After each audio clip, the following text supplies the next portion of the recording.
ओम शांति।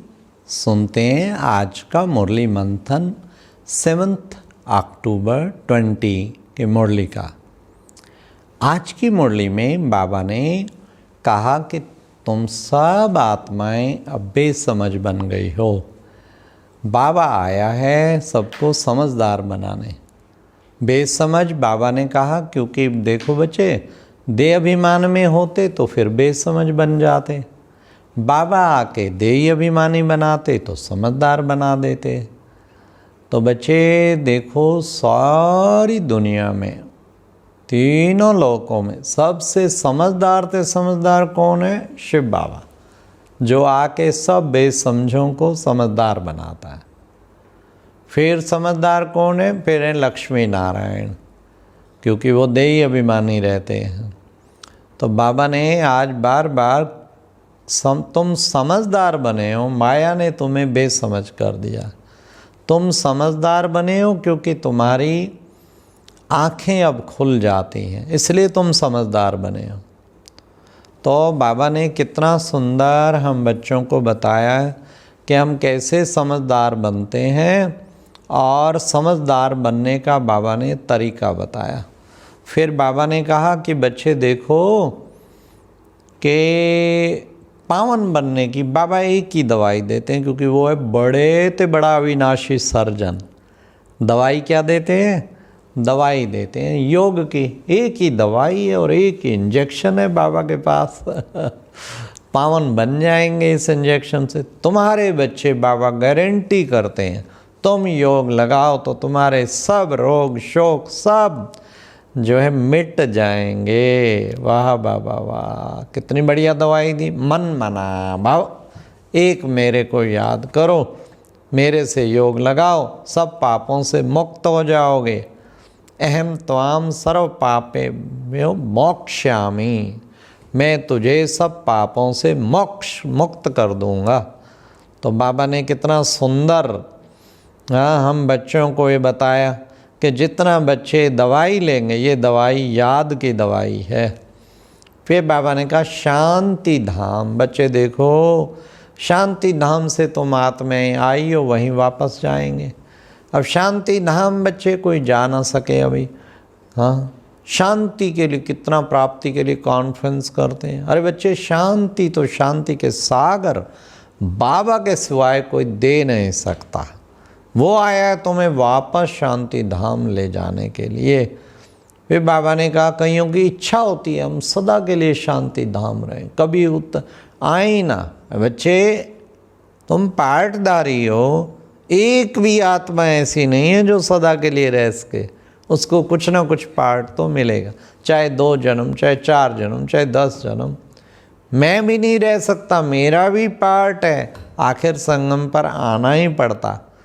तो बच्चे ये इच्छा रखना कि मैं सदा के लिए वहाँ शांति धाम, ये ड्रामा में नूंद ही नहीं है बाबा ने कहा। इसलिए जो है शांति धाम जो है, बाबा ने कहा वो इच्छा भले रखो, लेकिन गो सुन कम सुन। जाना है हमने, फिर अपनी सतयुगी दुनिया राजाई दुनिया में आना है।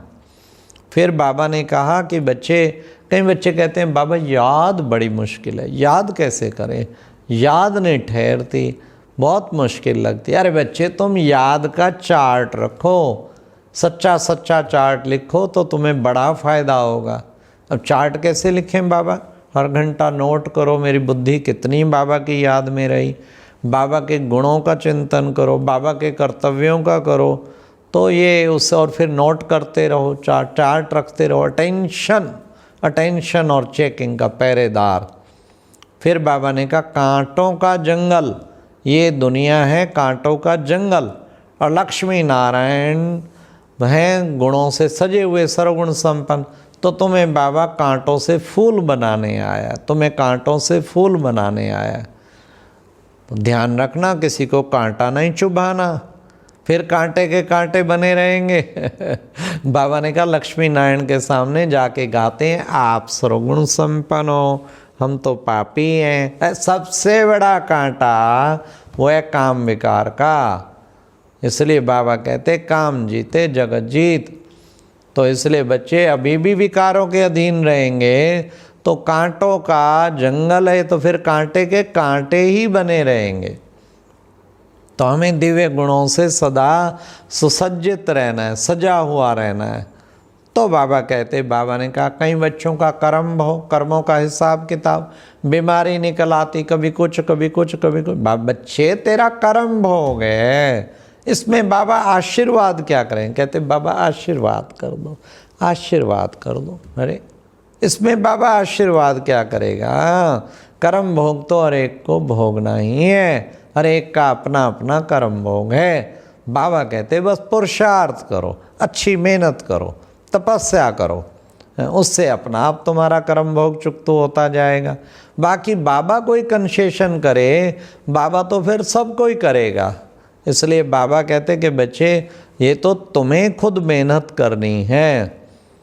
फिर बाबा ने कहा बच्चे, जब ब्रह्मा बाबा ने अपना अनुभव सुना, जब मैंने सुना स्वयं भगवान आके नई दुनिया का मालिक बना रहे, वैकुंठ में जाना है, 21 जन्मों की बादशाही मिलती है, तो मेरी आंखें खुल गई। ब्रह्मा बाबा अपना अनुभव सुना रहे। फिर बाबा ने कहा मेरी तो आंखें खुल गई, तुम्हारी भी आंखें खुल गई। तो आंखें खुलने की आज बाबा ने बताया। बाबा ने कहा तीसरा नेत्र मिलना ही जैसे आंखें खुलना है। पर क्या करें, आंखें खुली खुली भी कईयों की आंखें बंद हो जाती हैं।